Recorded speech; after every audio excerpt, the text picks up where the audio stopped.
Bonjour. Alors, troisième cours de la semaine qui va nous voir débuter la troisième et dernière séance sur les nouvelles fantastiques qui porte, elle, sur la nouvelle Qui sait, ainsi que sur l'enquête qui est située à la fin de votre petit recueil de nouvelles. Voilà, ça dure une dizaine de pages, page 84 jusqu'à, je crois, 84 jusqu'à 84. Voilà. Alors, la troisième séance s'intitule Les fous et la folie au XIXe siècle, avec deux objectifs: analyser un thème caractéristique de l'univers de Maupassant, puisque la folie est quelque chose qui le hante et qui se retrouve dans un très grand nombre de nouvelles, la plus célèbre étant le Horla, Horla, que je vous engage à lire.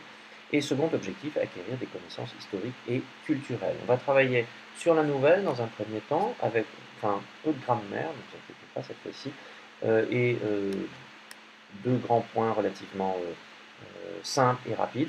Puis nous travaillerons vraisemblablement demain, puisqu'on n'aura pas le temps de le faire aujourd'hui, sur l'enquête, voilà, qui est située à la fin.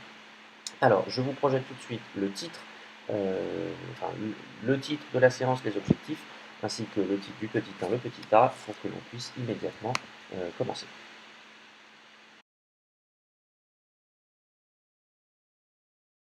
Alors, on va reprendre maintenant notre brève étude sur la nouvelle à partir des questions qui vous sont posées, page 74. Donc, vous pouvez prendre le livre, hein, page 74.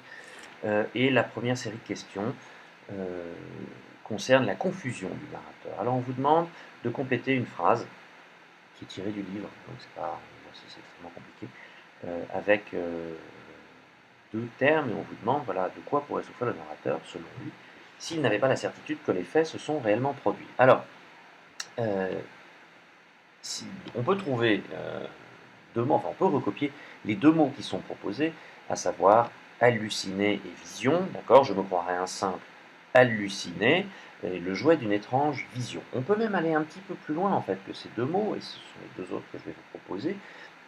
C'est-à-dire, on pourrait également aller plus loin que halluciner et vision en disant je me croirais un simple affabulateur et le jouet d'une étrange hallucination. Alors, qu'est-ce qu'un affabulateur et qu'est-ce qu'une hallucination? En fait, on va partir de l'étymologie affabulateur. Vous pouvez, si vous passez 2 secondes à y réfléchir, affabulateur, fabulateur, fabuler, fable, vous connaissez le sens du mot fable. Voilà, et effectivement, affabulateur vient de affabulation, qui vient du latin fabula. Qu'est-ce que fabula? C'est une histoire inventée qui a donné fable, le mot fable que vous connaissez tous. Quelqu'un qui raconte des histoires inventées, c'est un affabulateur et il fait des affabulations. C'est le cas, c'est ce que pourrait craindre ici le narrateur. Deuxième point, qu'est-ce qu'une hallucination? Ça vient du latin hallucinatio, qui veut dire une erreur, un égarement. Pas un égarement, le fait de s'égarer dans la forêt parce qu'on a perdu son chemin, non, un égarement mental, cérébral. Donc, et ça, de façon plus simple, c'est concurrencé par le terme euh, commun, une vision, une hallucination, une vision, c'est-à-dire voir quelque chose qui est faux, qui n'existe pas, tout simplement. Voilà. Donc, on peut déjà mentionner ces deux points-là, c'est-à-dire que le narrateur, d'emblée, présente l'histoire qu'il va raconter. Alors, on verra que c'est très ambigu malgré tout. Il présente l'histoire qu'il va raconter comme quelque chose de certain, mais qui pourrait laisser penser qu'il est complètement fou s'il n'en était pas sûr. Donc déjà, on se dit dès le démarrage que c'est quand même quelque chose d'un peu étrange, et surtout, il nous dit que c'est sûr, mais c'est peut-être pas complètement sûr. Bref, de ce second élément, c'est la question 5. À la fin de la nouvelle, quelle expression répétée 3 fois montre l'affolement du narrateur à l'idée de revoir l'antiquaire? Alors l'affolement du narrateur apparaît à travers une expression qui est répétée 3 fois, c'est mais non, mais non, mais non, mais non, qui est répétée 3 fois. Mais au-delà de cette seule expression, son affolement à lui est très net dans l'ensemble du récit de toute façon, mais à la fin on peut relever deux procédés. Donc vous avez d'abord effectivement la répétition de mais non, mais non, mais non, et surtout les nombreuses questions qu'il pose. Alors pourquoi on peut relever ça? En fait, comme s'il perdait complètement son emprise sur la réalité. Il doit répéter plusieurs fois la même chose, euh, comme s'il avait besoin de se rassurer, comme s'il avait besoin de convaincre. Il pose des questions en permanence. Souvenez-vous l'utilisation des questions dans les récits fantastiques, ça revient quand même assez régulièrement. Je dis quelque chose, mais je ne suis pas si sûr en fait. Je vois quelque chose devant moi, mais est-ce que vraiment je le vois devant moi? Est-ce que c'est certain? Est-ce que je l'ai vu, mais je m'en souviens mal? Est-ce que ce que je raconte n'est pas exactement ce que j'ai vu? Est-ce que ma mémoire me fait défaut? Est-ce que je suis effectivement complètement fou? Etc. Bref, on voit ici que en répétant mais non, vous dites mais non une fois, pas de problème. Mais non, mais non, mais non. Voilà, comme si vous avez besoin de convaincre en fait. Je vous dis, je sais pas à qui sont, je sais pas le flot de papier qui est par terre. Je suis sûr que c'est à toi au hasard, Igor. Eh bien, Igor va me répondre mais non. Il va y avoir du mal à le croire.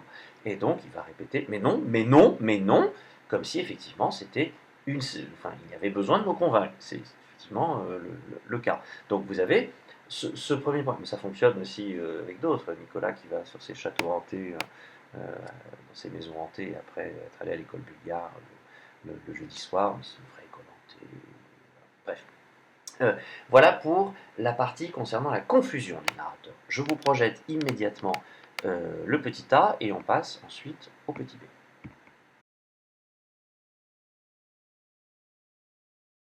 Alors, le petit b que vous pouvez intituler immédiatement l'enfermement final, comme c'est écrit dans votre livre, hein, le choix de l'enfermement, l'enfermement final, concerne effectivement euh, la fin du récit, et enfin un petit peu au début, tout ça déjà, et nous permet de nous interroger sur le fait que le narrateur se rende dans une maison de santé. Alors on vous explique hein, ce qu'est une maison de santé.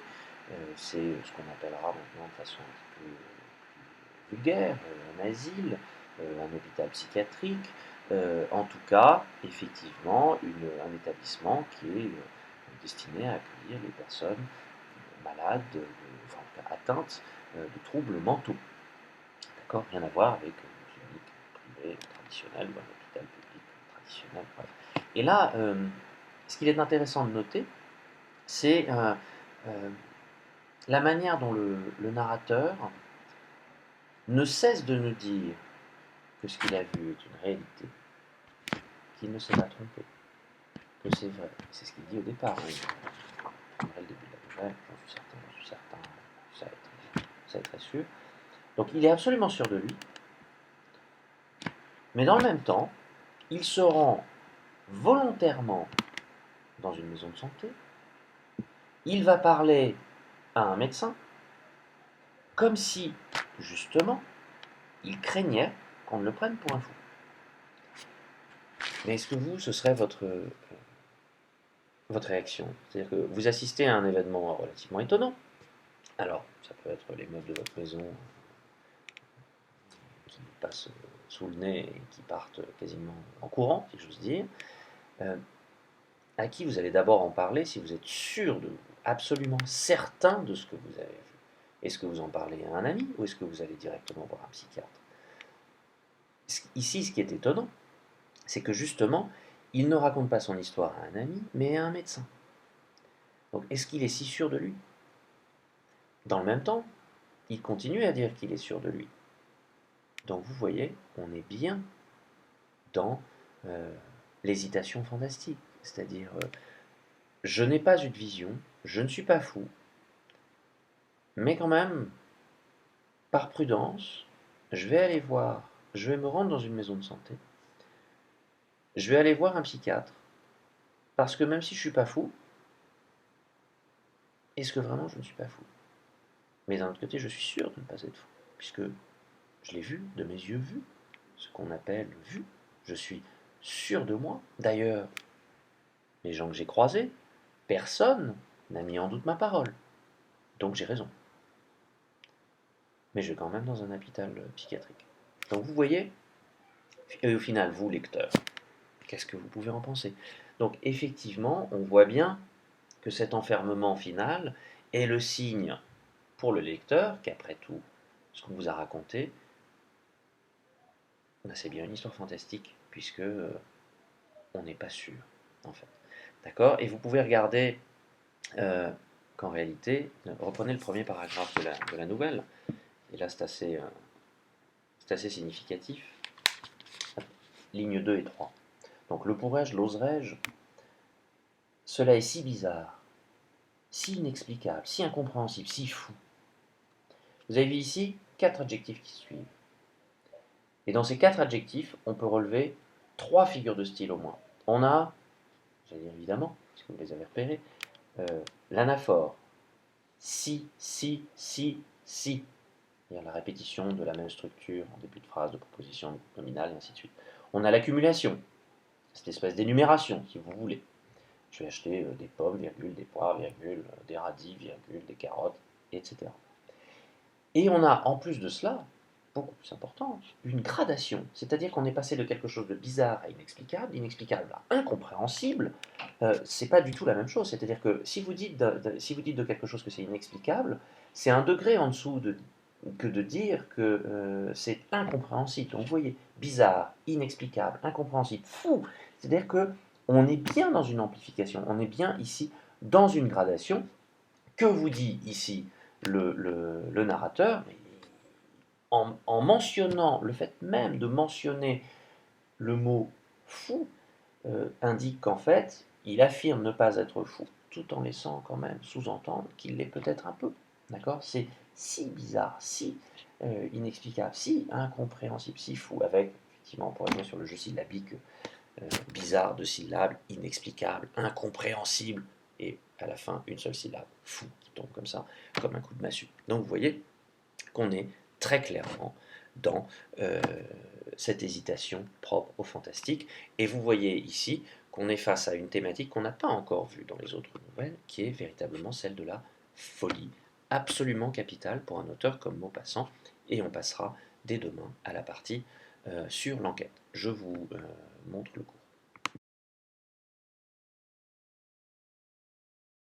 Voilà, c'est tout pour aujourd'hui. Euh, En ce qui concerne ce que je vous donne à faire pour demain, il faut, pardon, que vous lisiez l'enquête sur la folie, les 10 pages situées à la fin de votre ouvrage, l'enquête sur la folie au XIXe siècle, jusqu'au bout, hein, vous vous arrêtez pas en cours de route, vous allez jusqu'au fou célèbre du XIXe siècle, à savoir justement Maupassant, le frère et la fille de Hugo, Nerval, qui on a retrouvé pendu euh, dans Paris, et évidemment Van Gogh. Voilà, il faut que vous ayez lu tout cela pour demain et que vous ayez directement sur le livre, hein, au besoin, vous n'êtes pas obligé de le recopier, que vous ayez relevé sous-partie par sous-partie ou paragraphe par paragraphe les éléments qui sont importants dans cette enquête. Il faudrait également que demain, vous ayez en classe un ordinateur en état de marche. Voilà, ce serait bien euh, que vous ayez tous un ordinateur en état de fonctionnement. Ordinateur ou tablette, hein, ça m'est égal, quelque chose sur lequel vous puissiez écrire. Voilà. Euh, donc je vous invite, pour ne pas perdre trop de temps, aujourd'hui à préparer les ordinateurs dont vous vous servirez demain, puisque ça prend à chaque fois une demi-heure. Voilà. Je vous souhaite une bonne fin de journée et je vous dis à demain pour le dernier cours, normalement, si mon fils ne déclare pas une varicelle ce week-end, le dernier cours en ligne, puisque je devrais revenir lundi. Voilà, bonne journée.